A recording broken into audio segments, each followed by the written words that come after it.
земляки, друзья, до важного политического события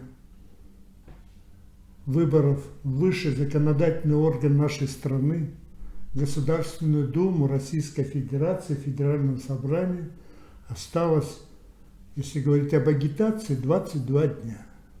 Затем день тишины, и 3 дня будет проводиться голосование. 22 дня. И в этот момент, в эти дни, мне бы хотелось еще раз, чтобы каждый из нас очень ответственно подошел к этому событию, к этому важному событию в нашей политической, экономической, социальной, гражданской жизни. И принял решение, то, которое ему позволяет совесть, позволяет здравый смысл, оценивая происходящие 5 лет деятельности Государственной Думы, где было подавляющее большинство мандатов из 450, более 330, это «Единая Россия». Они принимали законы, которые в большинстве своем не отражают наши чаяния и надежды. Но мне бы хотелось сегодня заострить внимание на положениях Конституции, которые говорят о следующем. Я некоторые зачитаю статьи, это уже с поправками. Статья 1, вторая статья. Человек, его права и свободы являются высшей ценностью, признание соблюдения и защита прав и свобод человека и гражданина – обязанность государства. Статья 3, второй пункт. Народ осуществляет свою власть непосредственно, а также через органы государственной власти и органы местного самоуправления. И высшим, третья часть, высшим непосредственным выражением власти народа является референдум и свободные выборы. Вот я бы хотел на этом остановиться. В каких условиях сегодня, в какой ситуации проходит подготовка к голосованию по выборам высшего законодательного органа нашей страны, Государственную Думу. Во-первых, закон о выборах, закон о референдуме, но он сегодня настолько дополнен различными нормативными актами, которые не позволяют, ограничивают вообще-то свободу, если прямо говорить. Ну, во-первых, проводятся они в период коронавируса. Очень многие жители нашей страны, они находятся в режиме самоизоляции. Об этом говорят и непосредственно указаны в различных регионах, в том числе и в нашей республике Саха-Якутия. Ограничены в передвижениях своих,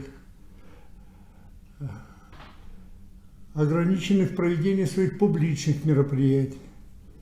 И в этот период власть как никогда внимательно должна и ответственно выполнять закон о гарантиях избирательных прав граждан.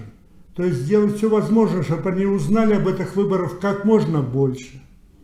Чтобы избирательные участки там могли содержать материал, который говорит об обязанностях власти и граждан. Чтобы они могли познакомиться своевременно со списками и так далее и тому подобное. Чтобы могли проводить встречи с избирателями. Все это настолько сейчас ограничено, настолько, значит, усложнено, что на самом деле реализовать свое гражданское право почти невозможно. Ну, возьмем публичные мероприятия, референдум. Изменения в закон о референдумах настолько сейчас, значит, урезал все права, что мы не можем самые злободневные вопросы социально-экономической жизни вынести на референдум. Невозможно. И более того, организовать референдум тоже невозможно. Например, если было раньше в законе, что народ имеет право организовать референдум по вопросу, доверяете ли вы власти на том или ином этапе, доверяете ли власти, то сегодня это положение права народа убрано. С таким вопросом мы не можем вынести референдум. Вопросы, связанные с публичных мероприятиях. Невозможно сегодня провести митинг в нынешних условиях изменения закона и дополнения закона о публичных мероприятиях. Практически дополнен закон о борьбе с экстремизмом и терроризмом. Слово «экстремизм», публичные мероприятия, критика власти, она уже относится к категории чуть ли не борьбы с терроризмом. Сегодня критиковать и, значит, в порыве эмоций можно высказать такое слово, которое можно уже тебя привлекать к ответственности, судебной ответственности и наказать по суду и ограничить твои права лишением, значит, свободы или условно, или непосредственно. Более того, 19 сентября, вообще сентябрь, много политических партий предлагали отнести выборы на март или на зиму, потому что месяц сентябрь – это начало учебного года, это окончание отдыха, это сбор урожая и так далее и тому подобное. Самое неудобное время, когда приходится отвлекаться. Поэтому, несмотря на это, мы сегодня, коммунисты, представители Коммунистической партии Российской Федерации, обращаемся к народу, к избирателям, к населению, проявить свою гражданскую ответственность и прийти на выборы. Но еще раз два слова скажу, сама структура у нас, как будет проходить голосование, хотя многие известны, значит, право, ну извините, тем не менее напомним друг другу. 450 депутатов избирается, в том числе 225 по партийным федеральным спискам. К голосованию допущено 14 партий. Каждая из этих партий формирует от 30 до 40 региональных групп. Там включает своих кандидатов в депутаты по федеральным спискам и проводит агитацию. 225 депутатов. Наша региональная группа, куда входит Республика Саха-Якутия, Иркутская область, Магаданская область, она под номером 11, региональная группа. Туда входит 10 кандидатов, но бюллетени мы получим. Там будет федеральный список во главе с Геннадием Андреевичем Зюгановым. По жеребьевке Компартия, я думаю, что это не случайно совершенно. Мы по жребию вытащим номер 1. Когда бюллетень мы получим, там все 14 партий, и под номером 1 Коммунистическая партия Российской Федерации, где увидим партия Российской Федерации во главе с федеральным списком, во главе с Геннадием Андреевичем Зюгановым, затем региональная группа, 11-я группа, куда входят Республика Саха-Якутия, Иркутская область, Магадан, во главе с Левченко Сергеем Георгиевичем, Губаревым и третьим в списке Сумароков Илья Алексеевич. Вот это будет бюллетень, поэтому мы еще раз обращаемся обратить внимание и проголосовать за региональную группу, за номер 1 Коммунистическая партия Российской Федерации. По одномандатному округу у нас 24-й Якутский избирательный округ. Там у нас зарегистрирован, успешно работает, ведет избирательную кампанию и Петр Леопольдович Амосов.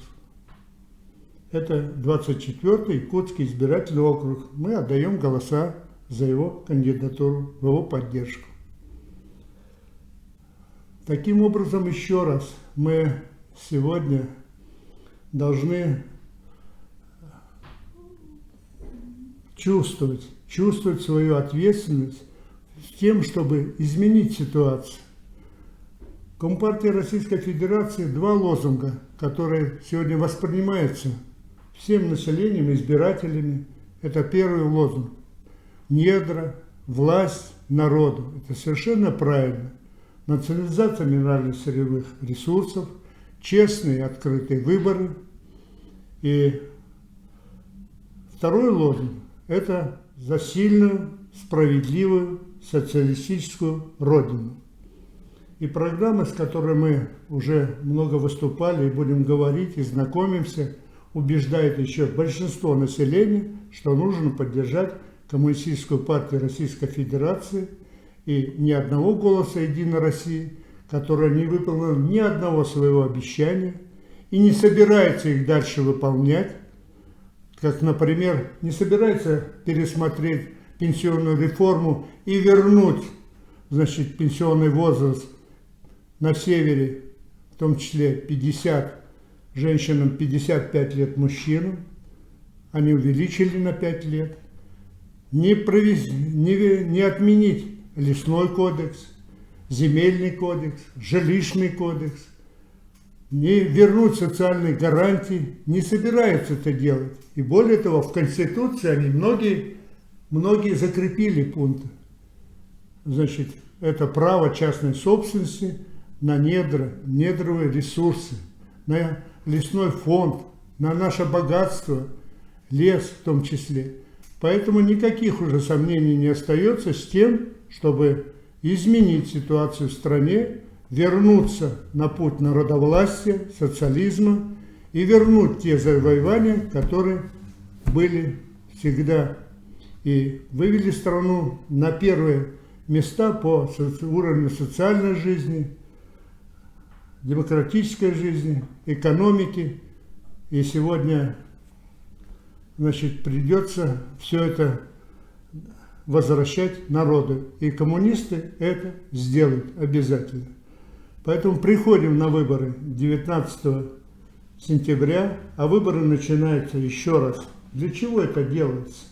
Для того, чтобы усложнить процедуру, для того, чтобы дать повод где-то, значит, фальсифицировать выборы, что голосование 3 дня будет проводиться. Во всех странах проводится, там, в большинстве стран, 1 день проводится, 1 день. И должно быть с утра до вечера. Избирательные участки должны открыться и закрыться в 1 день.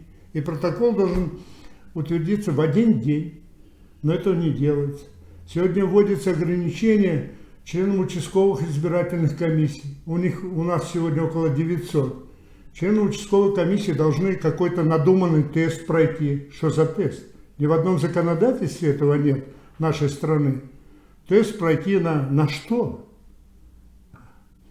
Более того, значит, применяются принудительные меры вакцинации, хотя свободно должен человек делать выбор. И ни в коем случае это не должно основанием быть отстранить его от работы в участковой избирательной комиссии. Усложнили процедуру направления наблюдателей от политических партий. Для чего это делается? Но только не для того, чтобы расширить и еще раз, значит, демократические свободы и свободные выборы, дать возможность людям без насилия, без административного ресурса, без напоминания свободно сделать свой выбор. Я думаю, они сделают свой выбор в поддержку Компартии Российской Федерации. Идем на выборы, голосуем. И я думаю, что очень многие, значит, уже сделали для себя вывод голосовать 19 сентября. Последний день голосования. Голосуем и отдаем голос в поддержку Компартии, власть народу, недра народу, социальные, экономические, жилищные гарантии будут возвращены народу.